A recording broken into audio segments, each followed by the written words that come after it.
मैं इतना ज्यादा डर गई क्योंकि मुझे 2 साल बहुत मारा इन लोगों ने। सर मेरे नाखूनों को देखिए, मेरे पैरों को देखिए।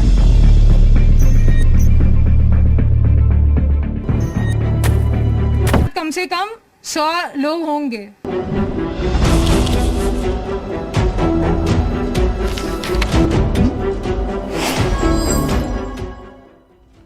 गाइस मैं बहुत स्तब्ध हूं, क्योंकि क्या होता है ना, जब लॉजिक की कमी पड़ जाती है तो आप हैरान होते हो कि ऐसा कैसे हो सकता है। क्योंकि मुझे ये समझ नहीं आ रहा कि कोई दिन में ऐसे डे ड्रीमिंग कैसे कर सकता है। हाल ही में प्रियदर्शनी नारायण, जो कि लखनऊ केस में ओला कैब ड्राइवर को 22 थप्पड़ मारने के बाद सुर्खियों में बनी हुई हैं, उनका एक इंटरव्यू सामने आया।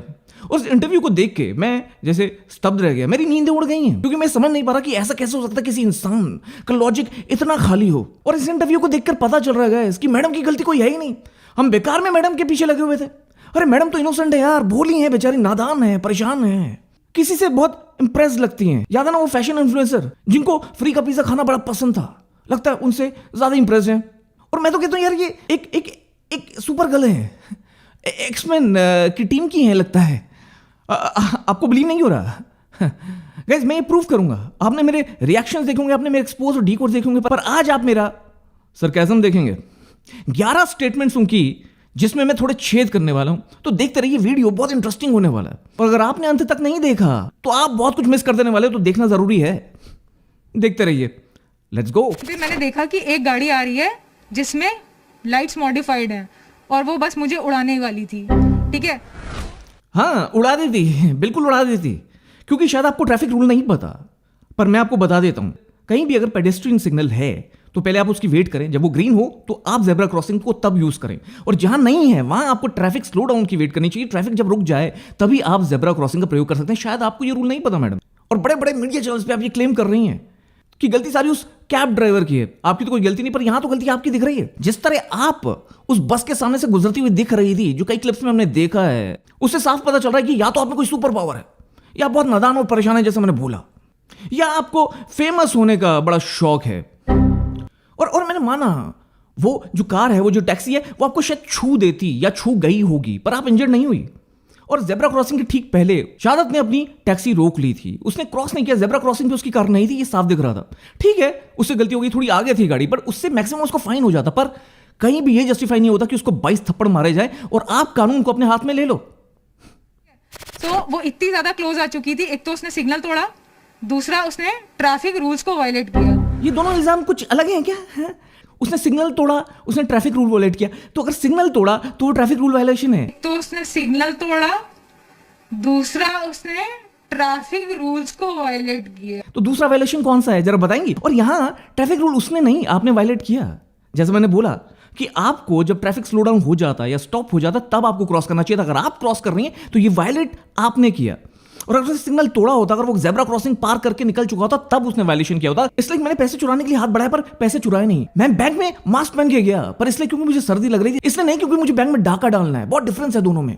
पर यहां आपने तो सीधा लॉ ब्रेक किया, फिजिकली असॉल्ट करके उसको, वो भी एक बार नहीं, 2 बार नहीं, 22 बार प्रॉपर्टी डैमेज करके, हाथ उठा के। और हाँ, सुनने में तो ये भी आपने कुछ 6 गांधी के नोट भी चुरा लिए थे। और तीसरा, वो मुझे हिट करने वाली थी और बहुत क्लोज आ चुकी थी एकदम मेरे। करने वाली थी, बहुत क्लोज आ चुकी थी मैं रेस में जीतने वाली थी, पर कोई और रेस जीत गया। मुझे लास्ट बॉल पे जीतने के लिए बस 6 रन चाहिए थे, पर मैं छक्का नहीं मार पाई। अगर मार लेती तो मैं जीत जाती, है ना मैडम? मेरे पास 10,000 वोट और आ जाते तो मैं इलेक्शन जीत लेती, पर मैं जीत ना पाई। और मैं ठीक समय पे 100 रुपए इन्वेस्ट कर देता क्रिप्टो में, बिटकॉइन में, तो आज मैं मिलियनियर होता। ये इन्हीं मगर अगर फिगर में ना जमीन आसमान का फर्क है, जिंदगी और मौत का फर्क है मैडम। ज्यादा से ज्यादा आपको क्या करना चाहिए था? ठीक है, वो कार जेब्रा क्रॉसिंग के ठीक पास में थी, तो आप उस गाड़ी का नंबर ले लेती, आप उस नंबर को रिपोर्ट करती, पुलिस सीसीटीवी फुटेज निकालती, वो देखती कि यहां किसकी गलती है और पनिश करती। जो भी ऑफेंस है उसके हिसाब से फाइन होता। पर आपने तो यार लॉ ब्रेक किया, लॉ को अपने हाथ में उठा लिया। आप तो शहंशाह बन गई अंधेरी रातों में। हाँ, और शहंशाह कहां बनी आप? आपने तो उसकी स्वाभिमान को, आपने उसकी सेल्फ रिस्पेक्ट को अपने थप्पड़ों के नीचे, अपने कदमों के नीचे इतना कुचला कि आपको शर्म भी नहीं आई। बेरहमी से आपने उसके साथ ऐसा दुर्व्यवहार किया। और गुमान आपको इतना, गुरूर आपका अभी भी नहीं जा रहा। पर है ना कुछ यहाँ लोग जो इस गुरूर का सामना प्रॉपर रीजनिंग से बड़े सीधे ही स्पष्ट शब्दों में कर सकते हैं। और मेरे स्पष्ट शब्दों को यहां बहुत लोग हैं जो इतना शेयर करने वाले हैं कि आपका गुरूर नीचे जरूर आएगा। मैं इतना ज्यादा डर गई क्योंकि मुझे 2 साल बहुत मारा इन लोगों ने। हाँ हाँ, ये सही बोल रही हैं। ये बात इन्होंने बिल्कुल सही बोली। इनको बहुत सालों से मार रहे हैं लोग, 2-2 साल से। इनफैक्ट हर दिन मारते हैं, समझे नहीं आप? क्योंकि उनसे मिलती हैं। हाँ, कहाँ मिलती है आपको नहीं पता है? वहीं सपने में मिलती है। मेरे नाखूनों को देखिए, मेरे पैरों को देखिए,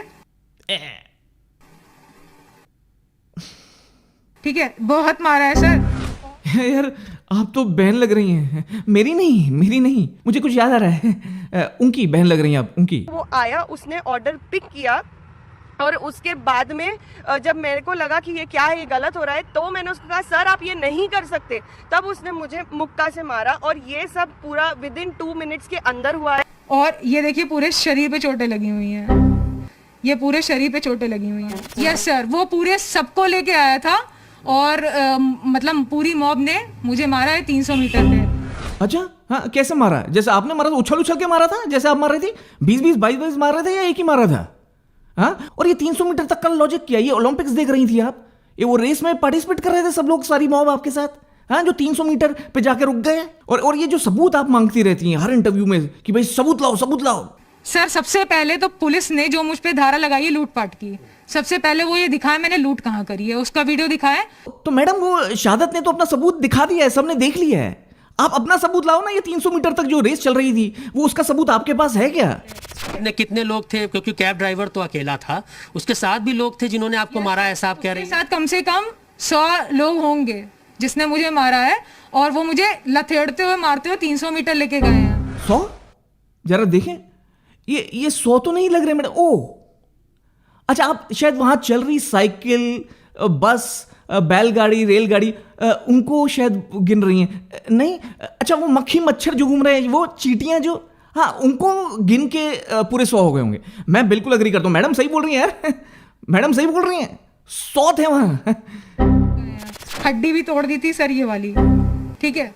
नहीं मैडम, उन्होंने नहीं तोड़ी, वो विटामिन डी नहीं ले रही है, आपको डेफिशिएंसी है आप में। जरा चेक करवाइए अपना ब्लड टेस्ट, कम मिलेगा विटामिन डी। वो इसलिए हड्डी टूट जाती है और आपकी हड्डी जुड़ भी जाती है। ये जुड़ कैसे गई हड्डी जो टूटी थी?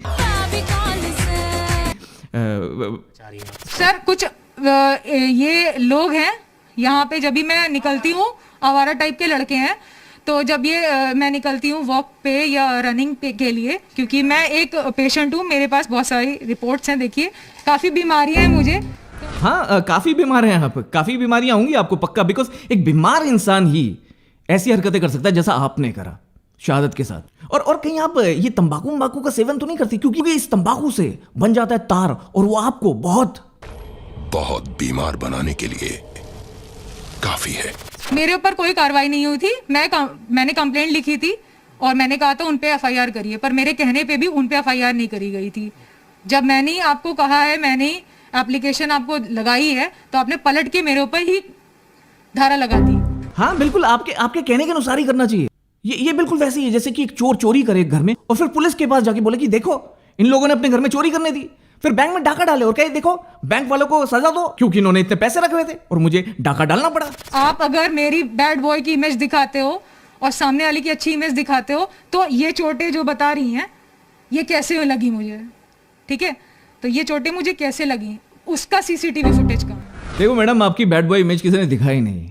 इस डिजिटल जमाने में ना, जब आप बैड गर्ल या बैड बॉय होते हो तो वो दिख जाता है और आपका ही क्यों छुपेगा? बड़े को नहीं छुप रहा तो आपका कैसे छुप जाएगा? और आप तो बस एक सपने देखने वाली एक फैशन इन्फ्लुएंसर की फैन हो। आप बताइए, अगर इसकी जगह पे वो मेरा गला दबाता, मेरी मौत हो जाती, तो लोग मुझे तब तो सिंपैथी देते ना।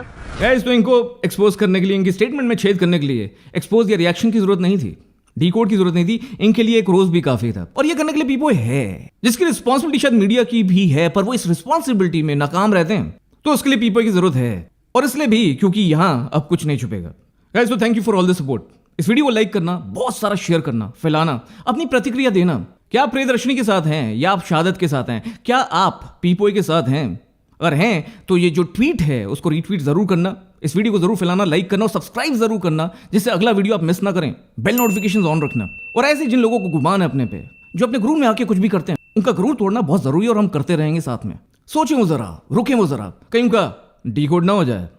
ऐसे वीडियोस मैं करता रहूंगा। मैं हूं आकाश, आप देख रहे हैं पीपो और आप कुछ नहीं छुपेगा। शब्बा खैर, खुदाफिज, सत श्री अकाल, राम राम, चीयर्स एंड गुड बाय।